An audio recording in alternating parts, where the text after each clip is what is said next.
Sir. नमस्ते sir. चलो आज का टॉपिक हम लोग शुरू करते हैं।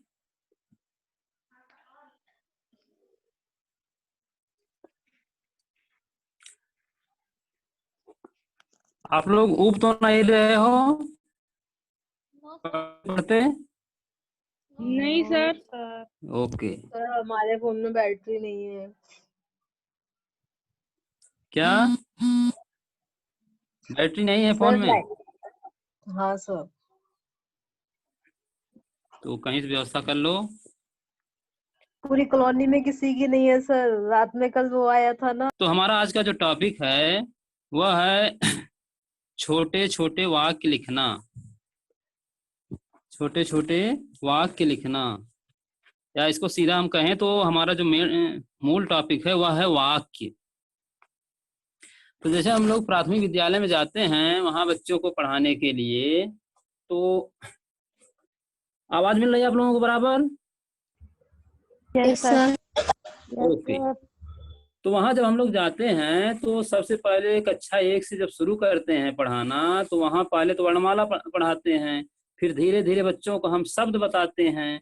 जब वर्णमाला और शब्द बच्चे सीख जाते हैं तब उन शब्दों के सहयोग से उन शब्दों को इकट्ठा करके हम उनको वाक्य लिखना सिखाते हैं। ठीक, यह वाक्य होता क्या है या वाक्य कहते किसे हैं, पहले हम लोग इस पे थोड़ा सा चर्चा करते हैं कि वाक्य किसे कहते हैं।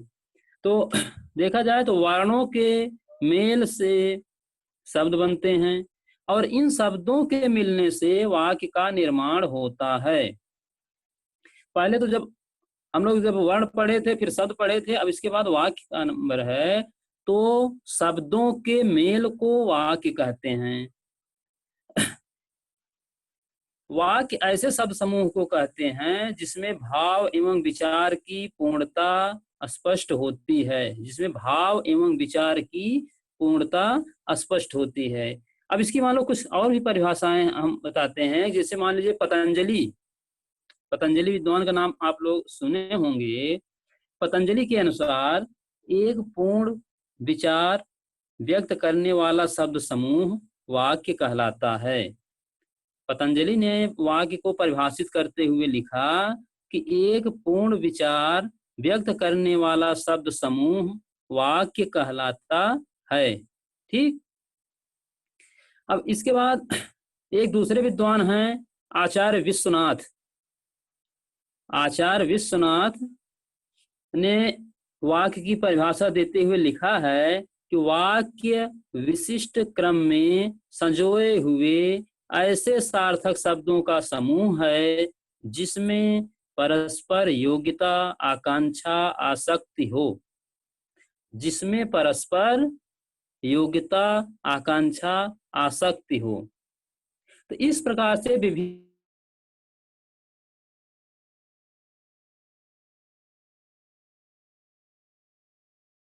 परिभाषा शब्दों में कहना चाहें तो इस तरह से कह सकते हैं कि सार्थक शब्दों का व्यवस्थित समूह जिसमें अपेक्षित अर्थ प्रकट होता है।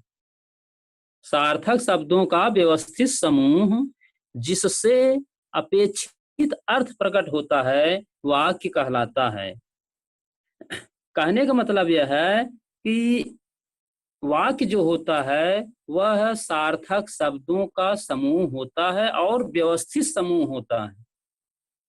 समूह ही नहीं होता बल्कि व्यवस्थित समूह होता है। अब व्यवस्थित से मतलब है कि वाक्य में कुछ तत्व होते हैं, वो किस किस क्रम में कैसे आते हैं, वो सब वाक्य में होने चाहिए। यही है वाक्य का व्यवस्थित समूह। ठीक, तो अब इसके बाद हम देखते हैं कि वाक्य के तत्व क्या हैं। ये तो वाक्य की परिभाषा हुई कि विभिन्न विद्वान या हम वाक्य को किस तरह से परिभाषित करते हैं। अब यह देखते हैं कि वाक्य के तत्व क्या हैं। माने जैसे आप लोग साइंस में पढ़ते हो या आप देखते हो कि हमारा जो शरीर है वो किन किन तत्वों से मिलके बना है, या कोई पदार्थ हो या कोई वस्तु हो, वह जिससे मिलके बनता है वही उसका तत्व कहलाता है। जैसे शरीर को ले लो तो शरीर हमारा जो है यह विभिन्न प्रकार के विटामिन, प्रोटीन, खनिज लवण, वसा आदि के मिलने से इसका निर्माण होता है। तो यह जो है अलग अलग शरीर के तत्व हैं। तो उसी तरह से वाक्य के भी कुछ तत्व होते हैं। वाक्य कैसे बनता है उसके भी कुछ तत्व होते हैं। वो तत्व कौन कौन से हैं? वाक्य के 6 तत्व होते हैं। ठीक, वाक्य के 6 तत्व होते हैं।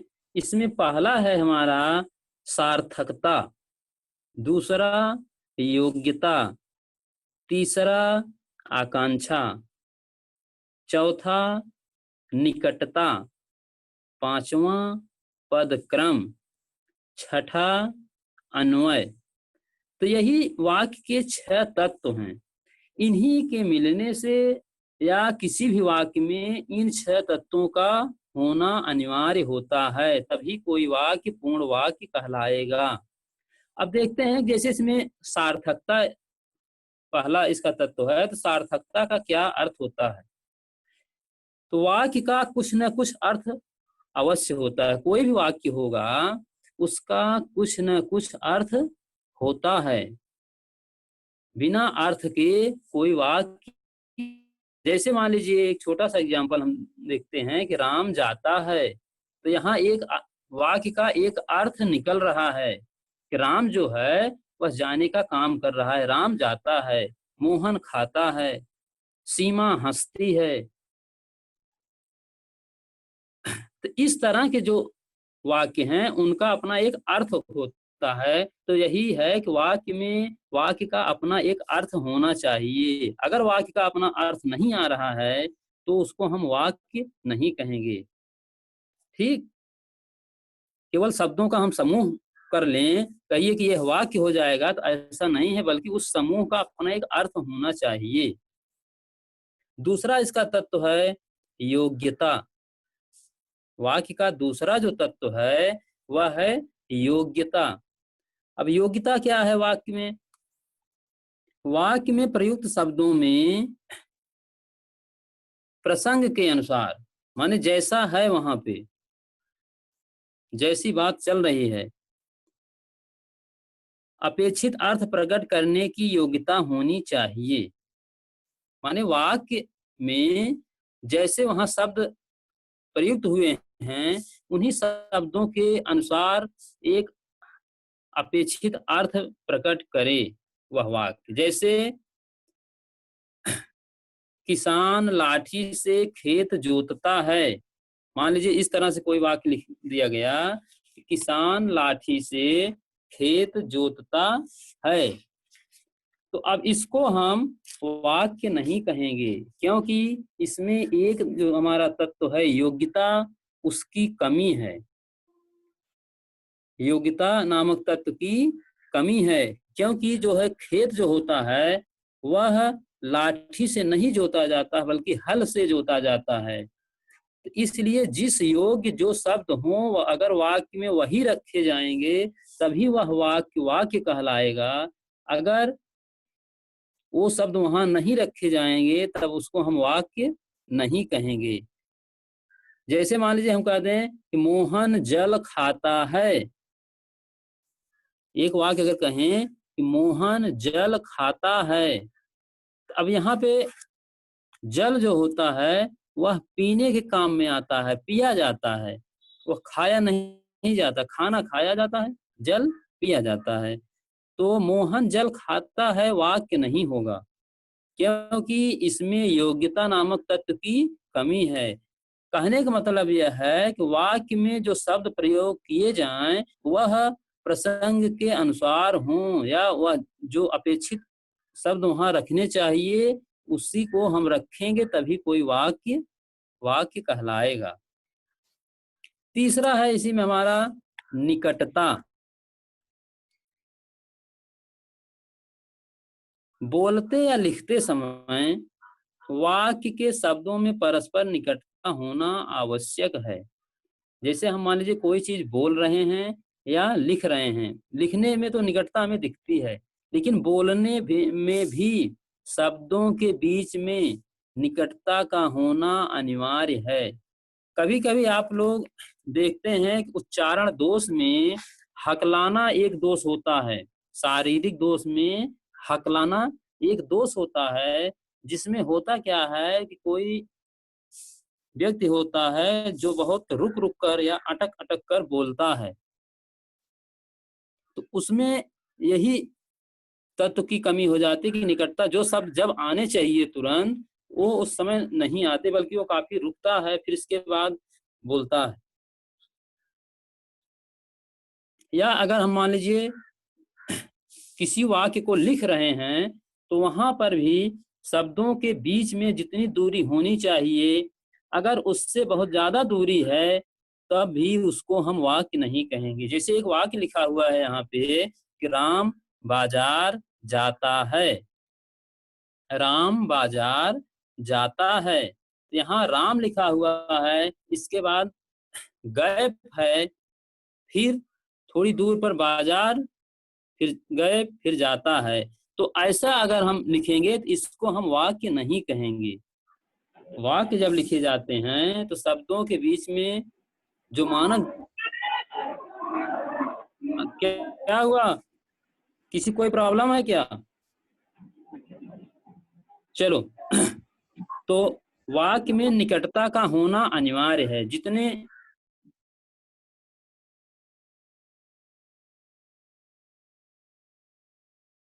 वो भी हम उसको वाक्य नहीं कहेंगे। तीसरा तत्व है इसी का आकांक्षा। अब आकांक्षा क्या होती है वाक्य में? आकांक्षा का अर्थ होता है जानने की इच्छा। आकांक्षा का अर्थ है जानने की इच्छा।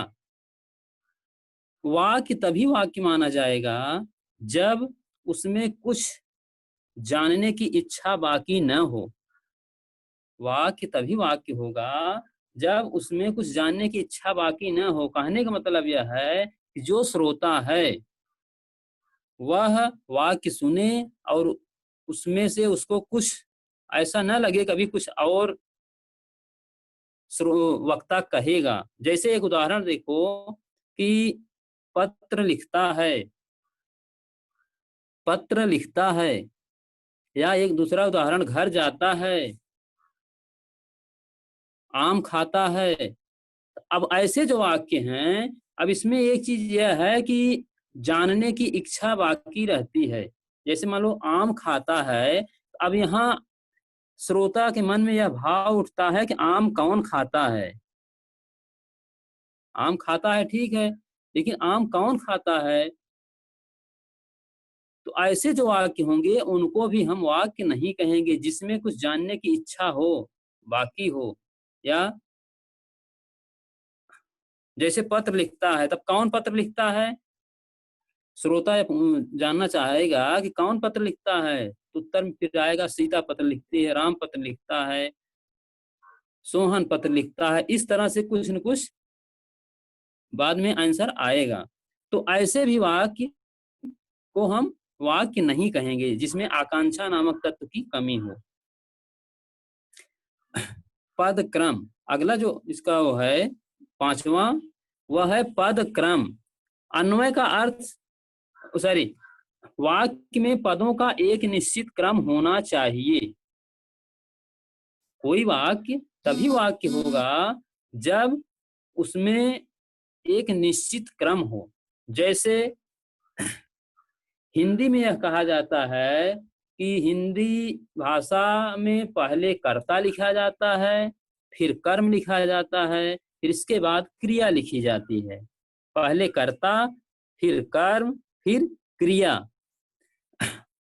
अगर मान लीजिए उसमें विशेषण भी आ रहा है कोई, तो अगर वह किसी संज्ञा का विशेषण है या किसी कर्ता का विशेषण है तो वह कर्ता से पहले होगा। अगर वह क्रिया का विशेषण है तो क्रिया से पहले लिखा जाएगा। नियम यही है। लेकिन आप संस्कृत में देखेंगे तो संस्कृत में ऐसा कोई रूल नहीं है, ऐसा कोई नियम नहीं है, क्योंकि वहां पे चाहे आप पहले कर्ता लिखो, चाहे पहले कर्म लिखो या क्रिया लिखो, कोई फर्क नहीं पड़ता है। जैसे एक वाक्य देखो, गच्छति रामः गृहम्, गच्छति रामः गृहम्, रामः गृहम गच्छत, गृहम रामः गच्छत। तो वहां पे चाहे आप पहले कर्ता करो, चाहे कर्म करो, चाहे क्रिया करो, कोई दिक्कत नहीं है। लेकिन हिंदी में अपना एक क्रम होता है, एक पद क्रम होता है। पहले किन शब्दों को रखेंगे, फिर इसके बाद किसको रखेंगे, फिर क्या रखेंगे, माने सबका अपना अपना क्रम बना हुआ है। अगर उस निश्चित क्रम पे हम उन शब्दों को नहीं रख रहे हैं, तब हम उसको वाक्य नहीं कहेंगे। जैसे एक उदाहरण इसमें लिखा हुआ है कि घर मोहन है जाता।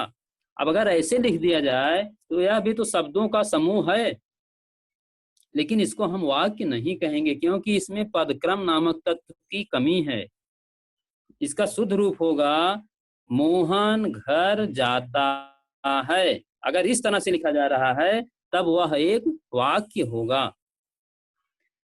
और लास्ट इसका छठा पॉइंट है कि अन्वय। अन्वय का अर्थ होता है मेल। अन्वय का अर्थ होता है मेल। वाक्य में लिंग, वचन, काल, कारक, पुरुष आदि का क्रिया के साथ ठीक ठीक मेल होना चाहिए। कहने का मतलब यह है कि लिंग, वचन, पुरुष, काल, कारक जो होंगे वह क्रिया के अनुसार उनका मेल होना चाहिए। अगर क्रिया पुल्लिंग है तो यह भी पुल्लिंग होंगे, अगर क्रिया एक वचन की है तो ये भी, अगर ये एक वचन के हैं तो क्रिया भी एक वचन की होगी। तो इस तरह से होता है। जैसे मान लीजिए एक उदाहरण, राम जाती है। अगर आपको एक वाक्य लिखा मिल जाए राम जाती है, तो इसको आप वाक्य नहीं कहेंगे, इसमें कहेंगे कि अशुद्धि है। ठीक, यह वाक्य अशुद्ध है, शुद्ध वाक्य नहीं है, क्योंकि इसमें जो है लिंग संबंधी अशुद्धि है। माने राम यहाँ पे करता है, राम पुल्लिंग है, तो उसी के अनुसार क्रिया होनी चाहिए थी पुल्लिंग ही। लेकिन यहाँ क्रिया जो है स्त्रीलिंग है, इसलिए इसको हम वाक्य नहीं कहेंगे। जैसे सीता रामायण पढ़ता है, अगर ऐसे हम कहें कि सीता रामायण पढ़ता है तो यह वाक्य नहीं होगा, बल्कि यह अशुद्ध वाक्य है। सीता रामायण पढ़ती है, शुद्ध वाक्य यह होगा। तो अन्वय का, वाक्य में अन्वय तत्व का होना अनिवार्य है। अन्वय का अर्थ होता है मेल। क्रिया, लिंग, वचन, पुरुष, काल, कारक के आधार पर क्रिया जो होती है हमारी, उसमें मेल होना चाहिए। यही अन्वय का अर्थ है। तो यह जो 6 वाक्य के तत्व हैं, इन्हीं के मिलने से जब ये रहेंगे सभी वाक्य में, तभी कोई वाक्य शुद्ध वाक्य कहलाएगा, पूर्ण वाक्य कहलाएगा। अब इसके बाद आगे है हमारा कि वाक्य के अंग। वाक्य के अंग, यह तो हमारा पहले वाक्य के तत्व था। वाक्य के 6 तत्व होते हैं। अब इसके बाद वाक्य के अंग। वाक्य के 2 अंग होते हैं। पहला है आपका उद्देश्य, दूसरा विधेय। उद्देश्य और विधेय यही वाक्य के 2 अंग हैं। अंग्रेजी में जिसे आप कहते हैं सब्जेक्ट और प्रेडिकेट। वाक्य के 2 अंग में सब्जेक्ट और प्रेडिकेट, उद्देश्य और विधेय। अब यहां से यह देखना है कि उद्देश्य क्या होता है। उद्देश्य वाक्य में जो कर्ता होता है या जो कर्ता का सहायक होता है, वह उद्देश्य होता है। कर्ता या कर्ता का सहायक उद्देश्य होता है। इसके बाद जो बचता है वह विधेय होता है। जैसे मान लीजिए कोई वाक्य एक है, राम घर जाता है।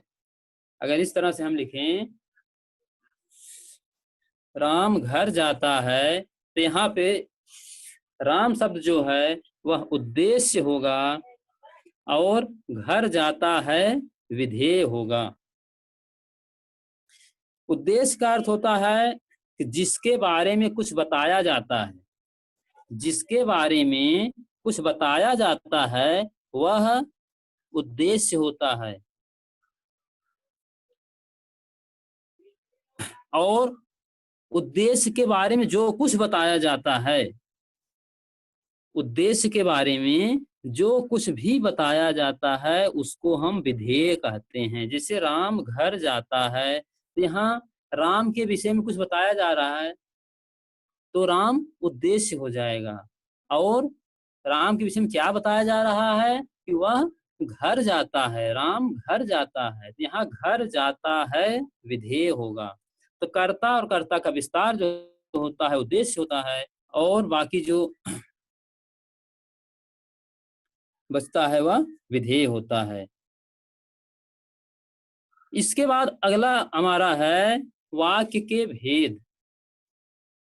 वाक्य के भेद, वाक्य के मुख्य रूप से दो भेद होते हैं। वाक्य के दो भेद होते हैं। पहला हमारा है अर्थ के आधार पर, दूसरा है रचना के आधार पर। अर्थ के आधार पर और रचना के आधार पर, इन्हीं दो आधारों से हम वाक्य को विभाजित करते हैं। तो अर्थ के आधार पर वाक्य के कौन कौन से भेद हैं? अर्थ के आधार पर वाक्य के 8 भेद होते हैं। पहला है हमारा विधानवाचक वाक्य। पहला विधानवाचक वाक्य, दूसरा निषेधवाचक वाक्य, तीसरा आज्ञावाचक वाक्य, चौथा प्रश्नवाचक वाक्य, पांचवा इच्छावाचक वाक्य, छठा संदेहवाचक वाक्य, सातवां विस्मयवाचक वाक्य और आठवां संकेतवाचक वाक्य। तो यही 8 वाक्य के भेद हैं अर्थ के आधार पर। तो पहला इसमें है हमारा विधानवाचक वाक्य। अब विधानवाचक वाक्य किसे कहेंगे, या विधानवाचक वाक्य क्या होते हैं, कौन होते हैं? तो जिन वाक्यों में क्रिया के करने की सूचना मिलती है या कोई काम होने की सूचना मिलती है, ऐसे वाक्य जिनसे कोई काम होने की, कोई क्रिया करने की सूचना मिलती है, उसे हम विधानवाचक वाक्य कहते हैं। ठीक, जैसे मान लीजिए मैं विद्यालय जाता हूं, सीता डाइट जाती है,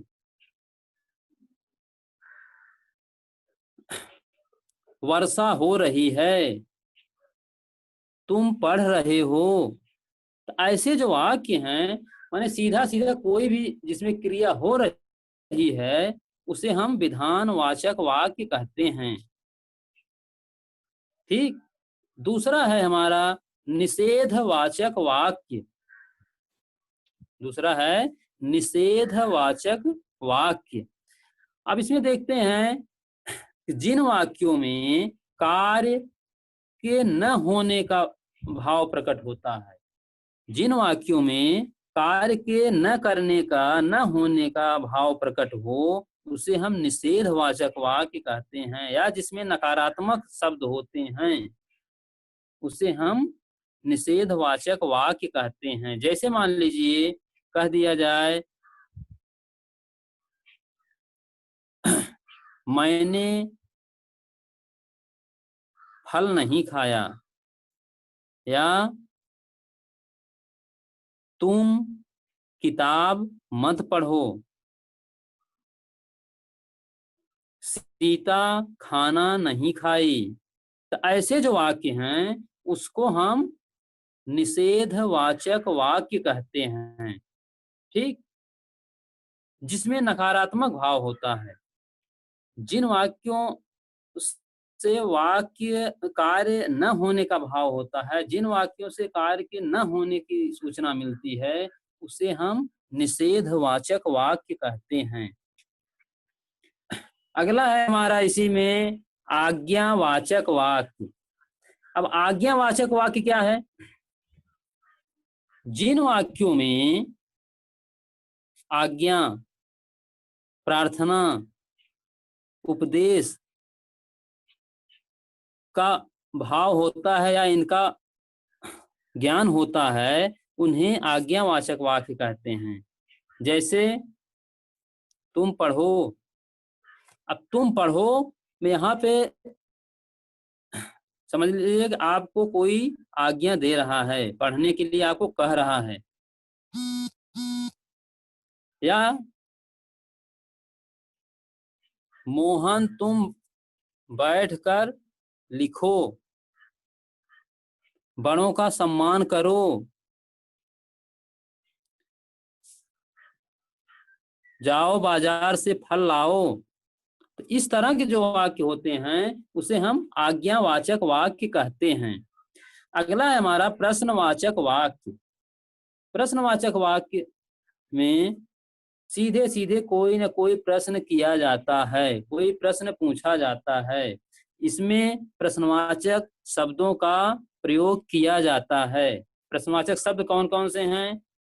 क्या, क्यों, किसे, किसको, कैसे, कहाँ, कितना, कौन आदि जो हैं, इसको हम प्रश्नवाचक शब्द कहते हैं। तो प्रश्नवाचक शब्दों का जिन वाक्यों में प्रयोग होता है उसे प्रश्नवाचक वाक्य कहते हैं। प्रश्नवाचक शब्दों का जिन वाक्यों में प्रयोग होगा उसे प्रश्नवाचक वाक्य कहेंगे। जैसे तुम कहाँ रहते हो, तुम कहाँ जा रहे हो, क्या तुम पढ़ोगे। तो ऐसे जो वाक्य होंगे उनको हम प्रश्नवाचक वाक्य कहते हैं। पांचवा पॉइंट हमारा है इच्छावाचक वाक्य। जिन वाक्यों से इच्छा, आशीष, शुभकामना का ज्ञान होता है या बोध होता है उन्हें इच्छावाचक वाक्य कहते हैं। जैसे मान लीजिए किसी को हम आशीष दें, शुभकामना दें, किसी का हम हित चाहें, उसको हम इच्छावाचक वाक्य कहते हैं, जिसमें हमारी इच्छा छुपी हो, दबी हो। जैसे तुम्हारा कल्याण हो। मान लो हमें किसी को कहें या आपको कहें कि आपका कल्याण हो, इसमें यह है कि हमारी यह इच्छा है कि आपका कल्याण हो। ठीक। या भगवान तुम्हें लंबी उम्र दें, या इस तरह से कहें कि आज तो मैं केवल हिंदी पढ़ाऊंगा। तो यहाँ भी इच्छा का भाव हो रहा है, इच्छा का बोध हो रहा है, इसलिए इसको हम इच्छावाचक वाक्य कहते हैं। जहाँ किसी जिस वाक्य में इच्छा का बोध हो उसे इच्छावाचक वाक्य कहते हैं। अगला है हमारा संदेहवाचक वाक्य। संदेहवाचक वाक्य में संदेह या संभावना पाई जाती है। ऐसे वाक्य जिसमें संदेह या संभावना व्यक्त होती है, प्रकट होती है, उसे संदेहवाचक वाक्य कहते हैं। जैसे मान लो उदाहरण के लिए हम ये कहें कि शायद 31 मई के बाद लॉकडाउन समाप्त हो जाए। तो यहाँ पे हम कह रहे हैं कि शायद, यह एकदम कंफर्म नहीं है, लेकिन संदेह व्यक्त किया जा रहा है कि हो सकता है 31 मई के बाद खत्म हो जाए। तो जहां भी कोई संदेह की बात होती है, कोई संभावना होती है, उसे हम संदेहवाचक वाक्य कहते हैं। या इस तरह से हम कहें कि हो सकता है कि राधा आ जाए, हो सकता है कि राधा आ जाए, या वह आ रहा होगा। ऐसे जो वाक्य हैं उसको हम संदेहवाचक वाक्य कहते हैं। अगला है विस्मयवाचक वाक्य। जिन वाक्यों में आश्चर्य, घृणा, क्रोध, शोक, दुख यह भाव प्रकट होता है उसे हम विस्मयवाचक वाक्य कहते हैं। विस्मय का अर्थ होता है आश्चर्य। तो आश्चर्य के साथ और भी जैसे क्रोध, घृणा, शोक, दुख, अगर ऐसे भाव प्रकट हो रहे हैं तो वहां पे हम उसको विस्मयवाचक वाक्य कहेंगे। और जब विस्मयवाचक वाक्य लिखा जाता है तो उसके शब्द के बाद, विस्मयवाचक शब्द के बाद विस्मय सूचक चिन्ह भी लगाया जाता है। जैसे अरे सोहन फेल हो गया, तो यहाँ एक आश्चर्य का बोध हो रहा है कि अरे सोहन फेल हो गया। अरे शब्द जो है वह विस्मय सूचक शब्द है। तो यह जिस वाक्य में आएगा वह विस्मयवाचक वाक्य बन जाएगा। ठीक। या शाबाश तुमने बहुत अच्छा काम किया, जहां किसी को बहुत की जाती शाबाशी दी जाती है वहां भी विस्मय या विस्मयवाचक वाक्य होता है। अगला है संकेतवाचक वाक्य। संकेतवाचक वाक्य में एक क्रिया का होना दूसरी क्रिया पर निर्भर करता है। जिस वाक्य में एक क्रिया का होना दूसरी क्रिया पर निर्भर होता है उसे संकेतवाचक वाक्य कहते हैं। जैसे यदि आप लोग परिश्रम करोगे तो अवश्य सफल होगे। यदि परिश्रम करोगे, परिश्रम करना एक क्रिया हो गई, सफल होना दूसरी क्रिया हो गई। तो संकेतवाचक वाक्य में होता है कि एक क्रिया दूसरी क्रिया पर निर्भर होती है। अगर वर्षा होगी तो फसल होगी, अगर वर्षा होगी या अगर वर्षा होती है तो फसल भी होगी। तो इस तरह से जो वाक्य होते हैं उसको हम संकेतवाचक वाक्य कहते हैं। माने वहां पे संकेत प्रकट किया जाता है कि अगर यह काम होगा, अगर ऐसा होगा तब ऐसा होगा। माने वहां हम एक संकेत देते हैं। तो इस तरह से अर्थ के आधार पर हम वाक्य के 8 भेद करते हैं। अगला हमारा है दूसरा जो आधार, वह है रचना के आधार पर। गर्ल्स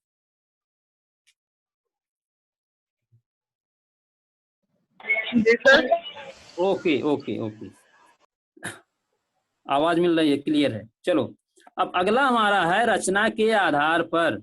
रचना के आधार पर वाक्य के 3 भेद होते हैं। ठीक। रचना के आधार पर किसी वाक्य के 3 भेद किए गए हैं।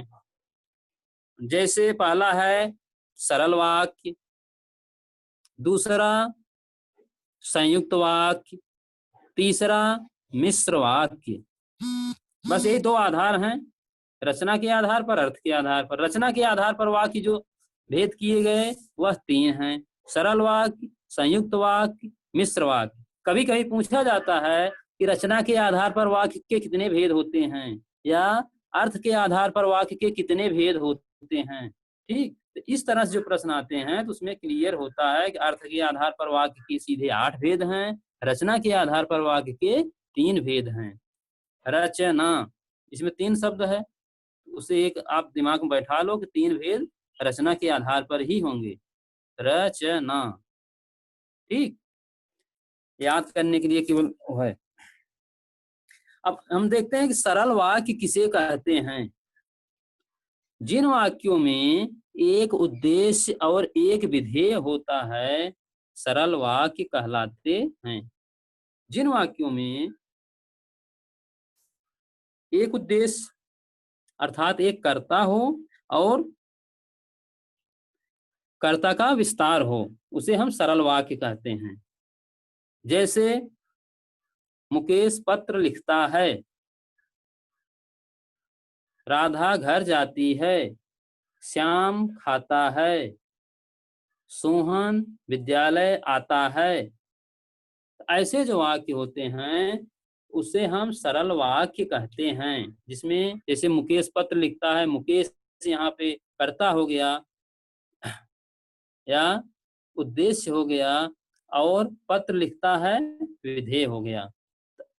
इसको हम सरल वाक्य कहेंगे। दूसरा हमारा है संयुक्त वाक्य।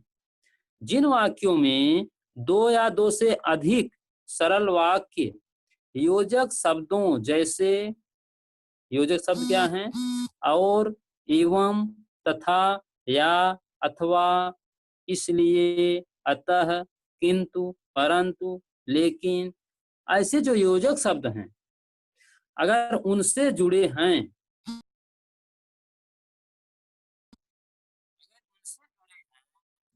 तो उन्हें हम संयुक्त वाक्य कहते हैं। फिर से देखते हैं, जिन वाक्यों में दो या दो से अधिक सरल वाक्य, इसमें सरल दो या दो से अधिक सरल वाक्य ही जुड़े होते हैं संयुक्त वाक्य में। और कैसे जुड़े होते हैं, कुछ योजक शब्द होते हैं जोड़ने के लिए, जैसे और, एवं, तथा, या, अथवा, इसलिए, किंतु, परंतु, लेकिन। इन शब्दों से अगर जुड़े हुए हैं तो उसको हम संयुक्त वाक्य कहते हैं। जैसे उदाहरण के लिए देखें, राम सुबह आया और शाम को चला गया। राम सुबह आया और शाम को चला गया। तो यहाँ दो स्वतंत्र वाक्य हैं, राम सुबह आया, यहाँ और जो शब्द है योजक शब्द है, जोड़ने वाला शब्द है, शाम को चला गया। अब कौन चला गया, राम चला गया। राम शाम को चला गया, राम सुबह आया। दो शब्द हैं, सॉरी दो वाक्य हैं। इन दोनों वाक्यों को और शब्द के साथ जोड़ा जा रहा है, इसलिए इसको हम संयुक्त वाक्य कहते हैं। वह पढ़ता था, वह पढ़ता था लेकिन फेल हो गया। वह पढ़ता था लेकिन फेल हो गया। तो यहाँ पे लेकिन शब्द जो है वह योजक शब्द है, वह दोनों वाक्यों को जोड़ रहा है, इसलिए इसको हम संयुक्त वाक्य कहते हैं। ठीक। तीसरा हमारा है मिश्र वाक्य। तीसरा है मिश्र वाक्य। मिश्र वाक्य किसे कहेंगे, जिन वाक्यों में एक प्रधान वाक्य और दूसरा आश्रित उपवाक्य हो, उसे मिश्र वाक्य कहते हैं। और इसमें होता क्या है कि जो आश्रित उपवाक्य होते हैं वो कुछ शब्द होते हैं उन्हीं से जुड़े होते हैं, जैसे कि, जो, सो, जितना, उतना, जैसा, वैसा, जब, तब, जिधर, उधर। ऐसे शब्दों से मिश्र वाक्य जो होते हैं जुड़े होते हैं। ये अगर मान लीजिए, अब दूसरा क्या पहचान है कि वह दूसरा जो वाक्य होगा वह आश्रित वाक्य होगा। आश्रित वाक्य का मतलब है किसी पर आश्रित होना। दूसरा वाक्य जो होता है पहले वाक्य पर आश्रित होता है, पहले वाक्य पर निर्भर होता है, और स्वतंत्र वाक्य नहीं होता, बल्कि दूसरा जो वाक्य होता पहले पर ही आश्रित रहता है। तो अगर इस तरह से कोई वाक्य दिखता है तो उसको हम मिश्र वाक्य कहते हैं। जैसे एक उदाहरण देखें, राम कहा या राम ने कहा कि मैं घर जाऊंगा। राम ने कहा कि मैं घर जाऊंगा। अब यहाँ देखिए, मैं घर जाऊंगा एक वाक्य है, राम कहा दूसरा वाक्य है। राम ने कहा मैं घर जाऊंगा, राम ने कहा जो है मुख्य वाक्य हो गया या प्रधान वाक्य हो गया, और की शब्द जो है इन दोनों को जोड़ रहा है, मैं घर जाऊंगा आश्रित वाक्य है। इसी तरह से दूसरा है, सोहन तब जाता जब मोहन आता। सोहन तब जाता जब मोहन आता। तो इस तरह के जो वाक्य होते हैं उसको हम मिश्र वाक्य कहते हैं। ठीक। या ऐसे कहें कि यदि परिश्रम करोगे तो उत्तीर्ण हो जाओगे, यदि परिश्रम करोगे तो उत्तीर्ण हो जाओगे। अब यहाँ पे यदि परिश्रम करोगे मुख्य वाक्य हो गया या प्रधान वाक्य हो गया, उत्तीर्ण हो जाओगे उपवाक्य हो गया या आश्रित वाक्य हो गया। तो दूसरा जो वाक्य होता है वह आश्रित वाक्य होता है। जैसे यदि परिश्रम करोगे, इसका मतलब यह है कि वक्ता जो है कुछ आगे और कहना चाह रहा है। यदि परिश्रम करोगे तो कुछ और होगा, तभी तो परिश्रम करोगे। यदि परिश्रम करोगे तो पास हो जाओगे। तो ऐसे जो वाक्य होंगे उनको हम मिश्र वाक्य कहते हैं। अब इसमें चूंकि दोनों में कुछ शब्द होते हैं याद करने के लिए, तो इसको याद करने का शब्द माने मिश्र वाक्य के जो शब्द होते हैं उसको याद करने का सरल तरीका यह है या पहचानने का सरल तरीका यह है कि उसको एक सूत्र में पिरो दिया जाए। तो एक सूत्र में हमने इसको बांध दिया कि मिश्रा जी की युगल जोड़ी आश्रित है। अगर इन दोनों मिश्र वाक्य और सरल वाक्य, मिश्र वाक्य और संयुक्त वाक्य को अलग करना, अलग पहचानना है, तो इसमें से अगर हम मिश्र वाक्य पहचान गए तो जो फिर बचेगा वह संयुक्त वाक्य होगा। क्योंकि पेपर में जब आता है तो केवल हमें संयुक्त वाक्य और मिश्र वाक्य में ही डाउट होता है, सरल वाक्य तो अपने आप पहचान में आ जाते हैं।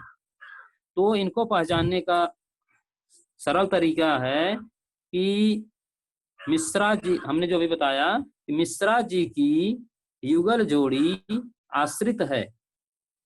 अब मिश्रा जी की युगल जोड़ी आश्रित है का अर्थ क्या होगा कि मिश्रा का अर्थ है मिश्र वाक्य। मिश्रा का अर्थ है कि मिश्र वाक्य। मिश्रा जी, जी से हो जाएगा, जी से जितने शब्द बनते हैं, जिसका, जिसे, जैसे, जिसको, जितना, तो अगर यह शब्द आ रहे हैं किसी वाक्य में तो लगभग 95% समझिए कि वह मिश्र वाक्य ही होगा। 100% नहीं, क्योंकि कहीं कहीं पे डाउट हो जाता है, कुछ पढ़ना पड़ेगा आपको पहचानने के लिए। लेकिन 95% तो यह है कि वह मिश्र वाक्य ही होगा। मिश्रा जी। अब आगे की आता है। की का अर्थ है कि की से जितने शब्द बनते हैं किंतु को छोड़कर, इसलिए कहा जाता है कि 95% माने 100% नहीं होता। जैसे कि, किसको, क्या, क्योंकि, ऐसे जो शब्द आएंगे जो की से शुरुआत होगी, जिनका क से शुरुआत होगा, उसे हम मिश्र वाक्य कहेंगे। मिश्रा जी की युगल जोड़ी। युगल जोड़ी का तात्पर्य है कि युगल का अर्थ होता है जोड़ा। युगल शब्द का अर्थ होता है जोड़ा। तो जहां पे दो शब्द एक साथ जोड़े में आते हैं, जोड़े का मतलब है कि जैसे मान लो जैसे तैसे, जब तब, जैसा तैसा, जो सो, जितना उतना, अगर इस तरह से शब्द आ रहे हैं तो उसको हम युगल शब्द कहते हैं। माने वह युगल शब्द होते हैं, साथ साथ आते हैं। यदि तो ऐसे जो शब्द होते हैं वाक्य में आप देखेंगे अक्सर साथ साथ आते हैं, इसीलिए उसको हम युगल शब्द कहते हैं। तो अगर युगल शब्द साथ दिख रहे हैं किसी वाक्य में तो वह भी हमारा मिश्र वाक्य होगा। मिश्रा जी की युगल जोड़ी। अब इसमें अगला शब्द है आपका आश्रित है। अब आश्रित है का अर्थ होता है कि लास्ट में जब कुछ न हो तो उसमें सीधा सीधा हम यह देख लें कि अगर पहला वाक्य दूसरा वाक्य पहले पर आश्रित है तो वहां पे मिश्र वाक्य होगा। अगर वहां पहला वाक्य जो है, दूसरा वाक्य जो है वह पहले पर आश्रित दिख रहा है तो उसको हम मिश्र वाक्य कहेंगे। तो इस तरह से अगर हम देखेंगे तो हम वाक्य को पहचान जाएंगे कि ये सरल वाक्य है, कि ये संयुक्त वाक्य है, कि ये मिश्र वाक्य है। ठीक, तो वाक्य के जो पहले तो हमने तत्व देखा, 6 तत्व होते हैं। वाक्य के 2 अंग होते हैं, उद्देश्य और विधेय। वाक्य के 2 भेद हैं, अर्थ के आधार पर और रचना के आधार पर। अर्थ के आधार पर वाक्य के 8 भेद होते हैं, रचना के आधार पर वाक्य के 3 भेद होते हैं। इस प्रकार से हम वाक्य को अच्छी तरह से समझ जाते हैं। अब इन वाक्यों को समझने के बाद हम छोटे छोटे जो बच्चे होते हैं उनको फिर वाक्य रचना सिखाते हैं, कैसे वाक्य लिखे जाते हैं या कौन सा वाक्य क्या कहलाता है। ठीक, अब अगर आपको कोई डाउट हो किसी चीज में आप पूछ सकते हैं। सर एक बार मिश्रित वाक्य बताना जरा, डिस्कनेक्ट हो गया था मेरा। ओके ओके, हाँ देखो, मिश्रित वाक्य जो होता है या मिश्र, इसको 2 नाम, चाहे आप मिश्रित वाक्य कहो या मिश्र वाक्य कहो, दोनों का अर्थ एक ही होता है।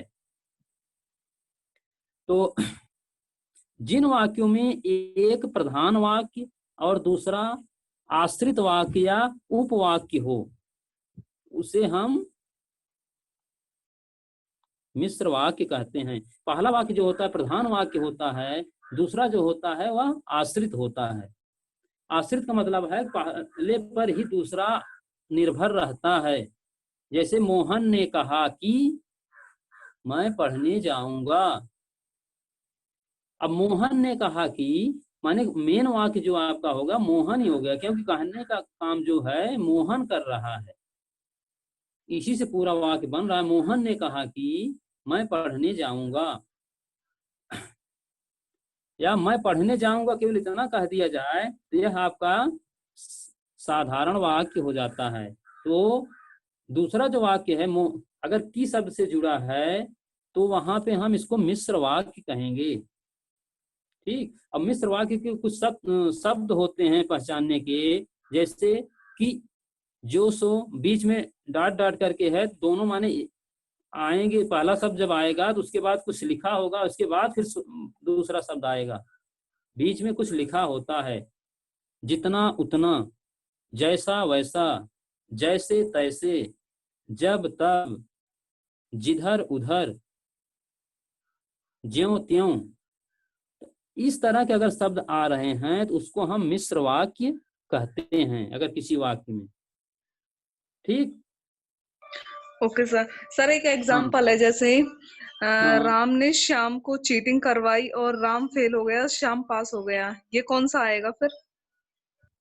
हाँ, जैसे राम ने श्याम को चीटिंग करवाई, मतलब नकल करवाई। हाँ हाँ, नकल और करवाई। राम फेल हो गया और और श्याम पास हो गया। हाँ, ये आपका संयुक्त वाक्य है, क्योंकि यहाँ पे आप देखोगे तो और शब्द का प्रयोग हो रहा है। उसमें पहचान में पहले आपने संयुक्त वाक्य में देखा कि कुछ शब्द होते हैं जो जिसको हम योजक शब्द कहते हैं। योजक मीन्स होता है जोड़ना, जैसे और, एवं, तथा, या। सर इसमें और तो आ रहा है, लेकिन जो राम से अलग है, जिसको चीटिंग करवाई है, वो उस पर डिपेंड तो है ना? नहीं नहीं, पूरा वाक्य जब आप करोगे, पूरा लंबा से जब लिखोगे तो यहाँ 2 ही वाक्य तो बन रहे हैं। राम ने श्याम को चीटिंग करवाई या नकल करवाई, एक वाक्य है, राम ने श्याम को नकल करवाई। ठीक, जैसे मान लो अगर आपको लिखना हो केवल इतना ही कि राम ने श्याम को नकल करवाई, ठीक, तो इतना आप देखोगे तो यह तो एक ही वाक्य होगा। और ये सिर्फ और, फिर और से हम उसको जोड़ रहे हैं, फिर इसका मतलब एक वाक्य और है, उसको हम और शब्द से जोड़कर दोनों को संयुक्त कर रहे हैं, दोनों को एक कर रहे हैं। हाँ बोलो, कोई डाउट? ठीक है सर। सर हेलो, आवाज मिल रही है हमारी? हाँ सर, एक बार वाक्य के तत्व बता दीजिए। ओके, देखो क्रम। ओके, देखो पद क्रम से मतलब यह है कि वाक्य में पदों का एक निश्चित क्रम होता है। पद माने किस शब्द को कहाँ रखना है, उसका एक क्रम बना हुआ है। हिंदी में कोई शब्द कहीं रख दो ऐसे नहीं होता है, बल्कि उसका अपना एक नियम है कि पहले हम कर्ता, फिर कर्म, फिर क्रिया, इस तरह से रखते हैं। तो अगर मान लीजिए हम कोई वाक्य इस तरह से लिख दें, कोई वाक्य हम इस तरह से लिख दें कि चांदनी रात होती है सुहावनी, या सिंपल सा वाक्य जो इसमें दिख रहा है उसको देख लो कि घर मोहन है जाता। वाक्य तो है, सारे शब्द हैं इसमें, घर मोहन है जाता, यह इसमें सभी शब्द हैं, केवल क्रम इनका गड़बड़ हुआ है। अगर इनका क्रम हम सही कर दें तो यह वाक्य हो जाएगा, शुद्ध वाक्य हो जाएगा। जैसे मोहन घर जाता है, इस तरह से अगर हम क्रम से लिख दें, पहले कर्ता फिर कर्म फिर क्रिया, तो अगर ऐसे लिख रहे हैं तब हिंदी में वह हमारा वाक्य कहा जाएगा। यही उसका पद क्रम है। ठीक, जितने भी पद होते हैं, संज्ञा पद, सर्वनाम पद, क्रिया पद, इनको उसी क्रम में रखना होता है, वही पद क्रम है। और कोई? No sir, thank you sir. चलो ठीक है, ओके।